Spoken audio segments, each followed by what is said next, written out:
Amrita, please. Okay. Dr. Amrita ka talking. No problem, no problem. It's good to have a good discussion. It's just that we will be pushed out of this place. Realize that we had more time first in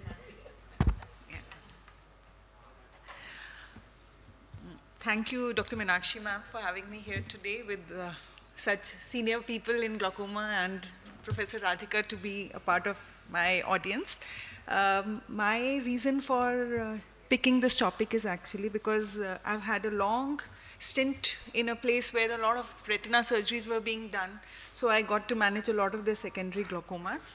And secondary glaucomas seem to be, now this is a typical patient, which a typical case scenario which I saw so often, a male patient with long-standing diabetic retinopathy who had undergone a vitreoretinal surgery along with silicone oil injection, comes back after surgery with raised IOPs, which does not get controlled with topical medication, has to be started with oral Dimox, and then finally has to undergo a AGV implantation surgery. This is a scenario which is repeated again and again and often makes us wonder, why does it happen? What happens in vitreoretinal and retinal procedures which predisposes patients to developing glaucoma? And in fact, there are many, many reasons for that. All kinds of retinal and vitreoretinal procedures, be it simple intravitreal anti-VEGF injections or intravitreal air or SF6 or C3F8 given at the time of VR surgery, or the more ubiquitous, commonly done PPV, which is done right, left, and center now, scleral buckling procedures, just simple silicone oil injections in conjunction with other surgeries, all of them lead to glaucomas. And with each type of surgery, the reasons are different. All of them cause both acute and chronic glaucomas. All of them cause both open and closed angle glaucomas. And I'll just go through them one by one. Now what happens, scleral buckling surgery is not so commonly performed now in the north, but it still remains the gold standard surgery for retinal detachment, especially in young patients where there is no need to go in and disturb the interior of the eye.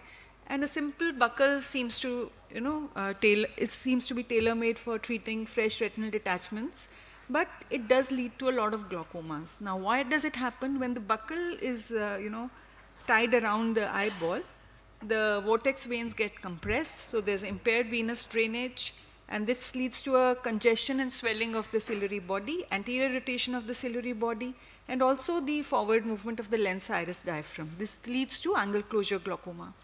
If the patient has had associated risk factors like pre-existing narrow angles, or the patient is a high myope, if the patient develops a post-op ciliocoroidal detachment, they are more likely to develop a glaucoma after that. But not only angle closure, these patients are also prone to chronic open angle glaucomas because of ischemia that is produced by the scleral buckle. The choroidal blood flow gets decreased. This causes decreased perfusion of the optic nerve head, and this leads to changes in the optic disc. So a lot of times we see visual field changes and progressive optic nerve cupping in the presence of normal IOP. And so a long-term follow-up of all patients who have undergone a vitreoretinal surgery, even if initially it seems to be quiet and the surgery was relatively non-invasive, we do need a long-term follow-up of these patients. Now these are pictures of UBM taken from an article by Pavlin et al. It shows the pre and post-op pictures following scleral buckles. So on the top in both this, so these are the pictures which were taken pre-op, and here you see that there is no fluid above the ciliary body. And post-buckling, you see a ciliocoroidal detachment, small amount of fluid here, and you also see that the ciliary body has got swollen up, and the iris has got pushed anteriorly, more in the second than the first case. And this does resolve by the use of cycloplegia and use of topical corticosteroids, which kind of decreases the inflammation. But in some cases it doesn't, and we have to do a peripheral YAG laser iridotomy or iridoplasty to resolve the issue. So the medical therapy in post-scleral buckling glaucomas consists of cycloplegic topical steroids and aqueous suppressants. Sometimes a laser therapy is required. If we had to go in for standard trabeculectomy, it becomes difficult because of the conjunctival scarring involved, because we do a 360 peritomy at the time of scleral buckling procedures. And here, the role of glaucoma drainage devices has been widely studied. I'll come to the in detail later, because this is the standard treatment for all patients who have a post-VR surgery or retinal surgery glaucoma. So this is a kind of common slide that's going to come after each type of glaucoma. The second are now glaucomas after pars plana vitrectomy. Pars plana vitrectomy, with the advances in techniques, surgical techniques, it's become very common and has got very good results with small 25 gauge vitrectomies being done. But still, the incidence of glaucoma following PPV still remains between 10 to 20%. It is seen more in aphakic and pseudophakic eyes as compared to the phakic eyes. Now here again, the acute post-op rises does occur because of inflammation or blockage by degenerated RBCs, and also the oil and the gas that you have pushed inside the eye at the time of surgery causes anterior shift of the lens iris diaphragm, causing glaucoma. But the late onset glaucomas can also happen because of prolonged topical steroid usage or pre-existing causes like an angle recession or a neovascular glaucoma. Now this is pathogenesis. There was a lecture taken by Chang in the Edward Jackson lecture, where he actually proposed that what happens is that in a normal eye, the oxygen concentration within the vitreous is less towards the center and more towards the periphery, near the retinal surface. Once the VR surgery is done, this gets disturbed, the vitreous gel is removed and it's full of fluid, and so this oxygen distribution kind of becomes more diffuse. It comes right till the center of the vitreous, which can go from the posterior chamber to the anterior chamber and cause oxidative damage to the trabecular meshwork, causing glaucoma. Now, as long as there is a lens, it still has some protective effect. It does kind of absorb the free radicals that are there, more free radicals that are there in the vitreous area, and hence these patients develop cataracts more often. But a lot of times, what the tendency of our VR friends now is to remove the cataract along with the vitreous to prevent a second surgery. Now, once that's done, there is no barrier left between the anterior and the posterior segments, and the free radicals freely go on to the anterior chamber and block and cause damage to the trabecular area. That's why patients who have aphakia and pseudophakia, they have been shown to have a much higher incidence of post-surgery glaucoma as compared to the phakic patients. Now the treatment here again stays the same. Most of the patients can be controlled with medical management alone, because it's a type of open angle glaucoma in most cases, unless there's been a push by the substances behind.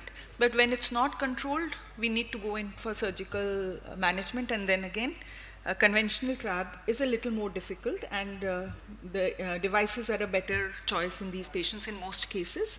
Because another thing that happens after PPV is that because the globe is full of fluid and there's no vitreous jelly, there's severe hypotony once you open the eyeball to make the trab opening. And then in order to retain the eyeball, you end up pushing in a lot of viscoelastic sometimes, and also doing a lot of tight suturing, which later on leads to the failure of the trab. So in my own practice, and also when you go through the literature also, after going through the literature, I realized that more and more people, for the same reasons, have kind of given up on primary trabs and gone in for a device surgery as the first thing, instead of trying a trab first, and if it fails, then you go for a. But of course, there are many people who still try to do a trab first and then do glaucoma. It's an individual experience, I guess. Now, silicone oil injection is the third very common association of any VR surgery, and here glaucoma is also a very, very common accompaniment. Any patient who has undergone a silicone oil injection, in 50% of them, they are going to develop a glaucoma, which is going to be difficult to manage medically. So the factors associated with an increased risk again are aphakia, pre-existing glaucoma, uveitis, and the presence of neovascularization. If you fill the globe too much with silicone oil, it itself is going to cause pupillary block. But even if the surgery is done very judiciously, there is often seen a late rise in IOP, including synechial closure, caused by the synechial closure of the angle, rubeosis iridis, and migration of oil into the anterior chamber, which itself causes an obstruction to the trabecular meshwork outflow.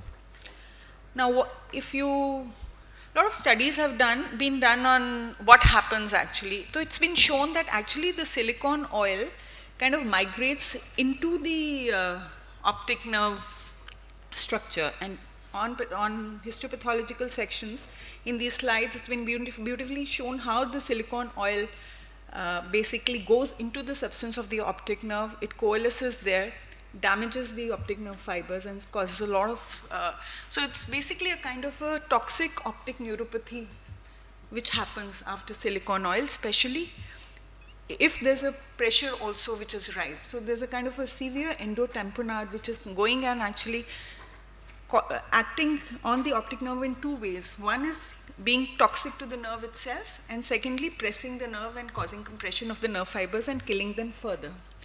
Also, in these cases, the emulsified silicone oil droplets, they migrate to the trabecular meshwork and cause inflammation there. And the emulsification is affected by the purity and the viscosity of the silicone oil.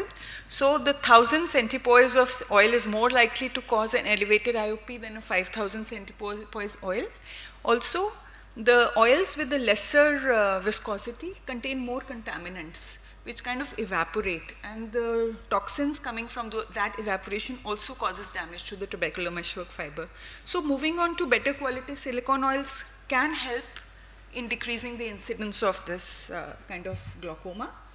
Again, another thing is when you're doing a VR surgery and you're putting in a silicone oil, it is imperative to do an inferior laser iridectomy, not laser, sorry, surgical iridectomy is a must.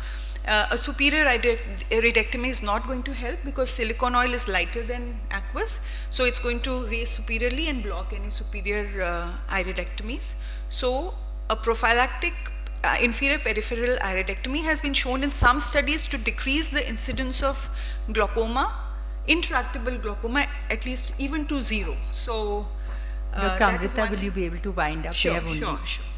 The other thing is DLCP. DLCP has been shown to be effective. But then the third is if the pressure is not getting controlled, then remove the silicone oil.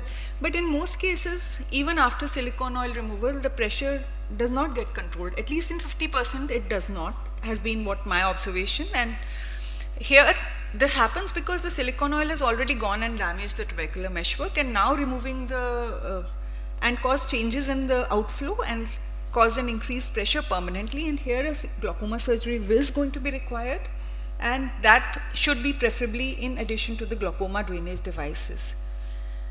Just a short slide, we put SF6, C3F8, they kind of expand in the vitreous cavity and cause increased pressures. Once they start absorbing, the pressures come down, but we have to be sure that we inject a non-expansile mixture. That means not more than 20% SF6 and 12% C3F8 should be used, because expansile gases can cause, CRAOs even. And always measure these patients, and the pressure should be measured with applanation tonometry, because a pneumatic and NCT is going to compress the eye globe and give a false low reading. And also in these patients, always caution them to avoid mountain climbing or scuba diving, because changes in the atmospheric pressures are going to expand and... Amrita, will you wind up? We have only 10 minutes and 2 Oh, talks. I'm so sorry. I'm just going to conclude now. I'll give up on the GDD slide here, but to conclude, what I'm going to say is that pre-op gonioscopy and identification is a must in all cases who are going to undergo a VR surgery. The pressures should always be checked by applanation, and treatment depends on the kind of glaucoma is being produced. And because the conjunctival scarring poses a major challenge, newer surgeries such as glaucoma devices and Goldman assisted transluminal trabeculotomy have been found to be promising. These details I'm sure would be discussed in other sessions. Thank you. Sorry to wind you up so fast, and it was a beautiful talk and very, very nice and very informative.